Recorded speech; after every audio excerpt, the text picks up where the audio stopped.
Let's talk about the Pacific Classic, Michelle. This race, has such history associated with it, the signature race of the Del Mar meet, and a really interesting affair this year with the return to the races of Maximum Security. What do you think we're going to see from that one in here?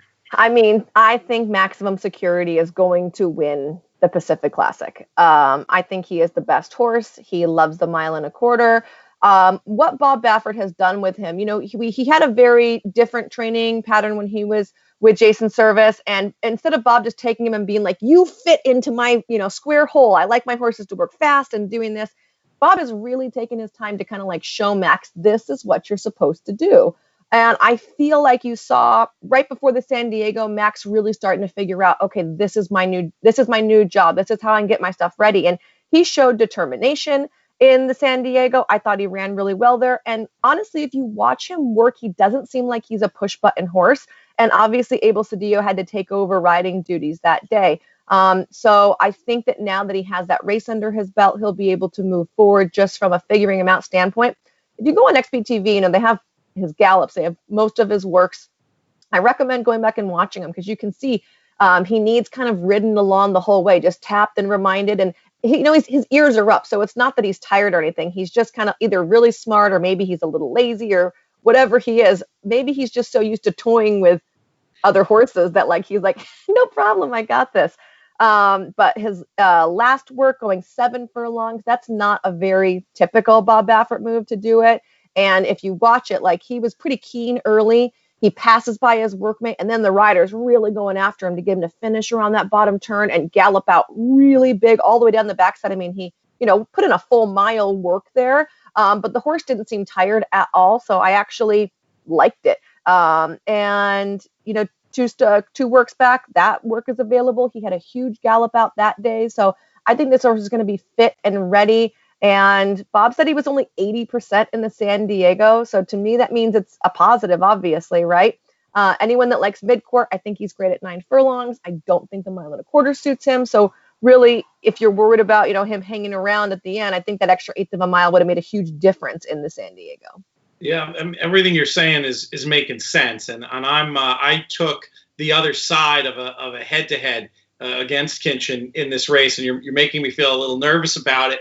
But I'm a sucker for higher power here based on the fact that I did, the trip last time I thought was tricky. I didn't think the inside where he spent plenty of time last time was particularly good. Mm-hmm. And feels like a horse that just returning to the scene of his greatest triumph. I feel like conditions are maybe in his favor. And Max, as tough as he is, I'm not sure he's truly at his best going the 10. I think higher power may need the 10 to show his best. I'm taking a little shot here with higher power. In my picks, I will certainly be backing up with Maximum Security. It's not like I don't think he's a valid win contender, but I'm just hoping at the prices, I'm hoping there's a decent enough number on higher power that we can get some juice in the odds and hopefully keep the picks running right through this one. Do you see him at all? I made some money on him last year because he had just been training amazingly going into the Pacific Classic last year. In fact, one work really stands out to me, and I don't know if it was his last work before or 2 works before, but he was working in company with Horse Greedy, and he caught him and moved past him like 10 lengths in the stretch, and that was a good horse. He had been running in stakes company, even though he's a claiming horse now. At that point, I was like, I don't know who this horse is, but he is legit, and I unloaded on him. So that was a great day. I have backed him and his cute little nose ever since. I am a huge higher power fan, but I don't feel like he looks as good in his works after the Pacific Classic. And I backed him in every next race thinking, but he never looked as good, and I don't want to say he left on the track that day because he's picked up plenty of checks and he still brings in a good game. But, that was just kind of like a career defining moment for him. And I just don't know what he's lacking, but you can even see, even if the times are fast, if you visually go back and watch it and compare side to side, to me, he just isn't the same. So I think that Max gets the better of him.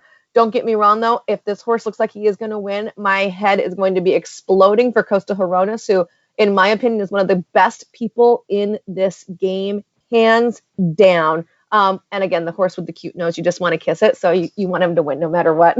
That's awesome. And that's a really interesting point about the works, because just looking at the times, Mm-hmm. I love the look of the work tab since the San Diego, but I know what you mean. When you watch a work, there's so much more to it than the time. And you're specifically having seen the last two works, they don't seem to compare to how the horse was coming into the race this year. Yeah, Last he was year. he was effortless last year. I mean, effortlessly good. And here he looks good. He's a good horse. Good horses go fast, right?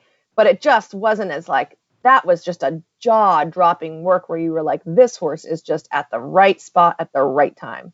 The other thing I might do here is focus a lot of picks, etc., around higher power, and then play to get my money back with a one-way exacta max over higher power. You know, it won't pay much, but I won't spend much to click that one way potentially, and at least like to try to turn the rest of what I'm doing with higher power into a free roll. I like him too much to get off him, but that's great information. Everything you've said today, some really enlightening stuff that's definitely going to inform my pick bets and those of the listeners as we go across this Pacific Classic day.